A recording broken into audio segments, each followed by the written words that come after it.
आज आपण शिकणार आहोत खानदेशी कढी। माझ्या आईने यापूर्वी कढीची रेसिपी टाकली होती, पण ती कढीचा पाटा घालून। तर सगळ्यांकडेच कढीचा पाटा अवेलेबल नसतो, म्हणून मी आज बेसन घालून कढी कशी करतात खानदेशी कढी ती दाखवणार आहे। तर चला बघून घेऊयात इंग्रेडिएंट्स।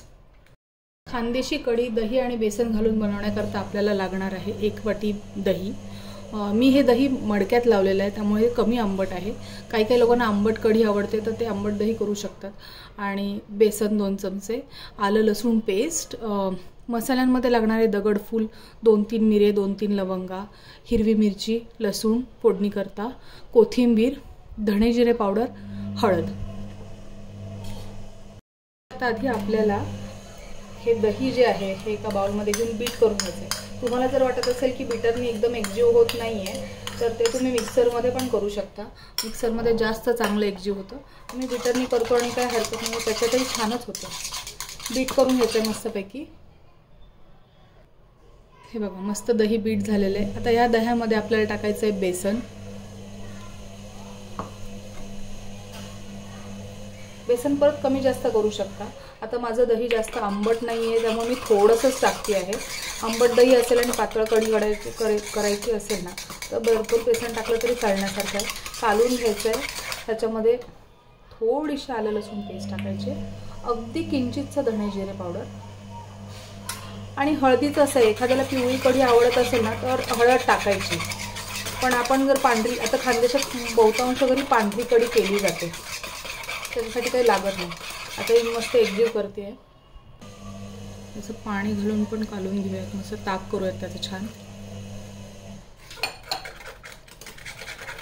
तुम्ही पाहू शकता इथे गुठळ्या नाही दिसत आहेत बेसनाच्या, कारण आपण घट्ट दह्यामध्येच बेसन कालून घेतलेलं आहे।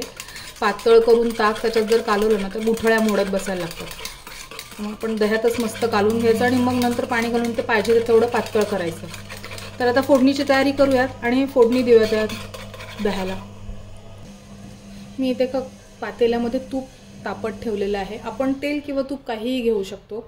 त्याच्यामध्ये आता मी मस्त मोहरी टाकते।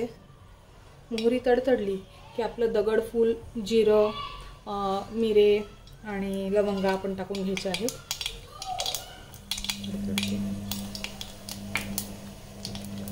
त्याच्यानंतर मी त्याच्यामध्ये मस्त लगेचच टाकायचं, कारण नाही तर लवंग फुटते।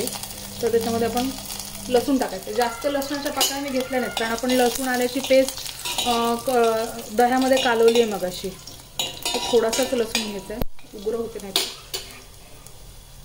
मिरच्या मी मोठ्या मोठ्या कापून घेतल्या 2, पाणी काढता येतात आपल्याला। आणि कढीपत्ता घालायचा, कालवायचं। गॅस बारीक ठेवायचा आहे आणि हे जे आपण मगाशी केलेलं साहित्य आहे ते ढवळत ढवळत टाकायचं आहे याच्यामध्ये।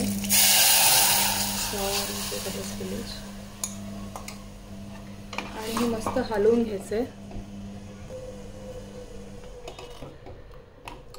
एवढ्या अशा कन्सिस्टन्सीची कढी झालेली आहे मस्त। फार पातळ नाही किंवा फार घट्ट पण नाही। मी आता चवीप्रमाणे मीठ टाकून घेते आणि एकदम मंद गॅसवर ही हलवत राहायची आहे।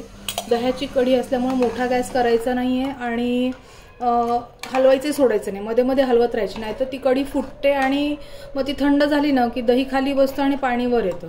तर तसं न होता, तसं नसं करू द्यायचं। तर आपण मग असं हलवत राहायची कढी छान हळूहळू मध्ये मध्ये आणि बारीक गॅसवर होऊ द्यायची तिला। आता कढी झाली की नाही हे कसं ओळखायचं, तर कढीवर असा फेस येतो आणि कढी वर यायला लागते।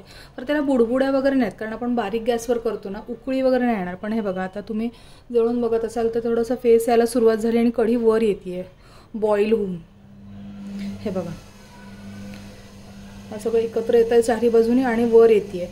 दॅट मीन्स म्हणजे ह्याचा अर्थ आहे की कढी झालेली आहे। आणि आपण आता हे बंद करूयात, ह्याच्यात मस्त कोथिंबीर घालूयात।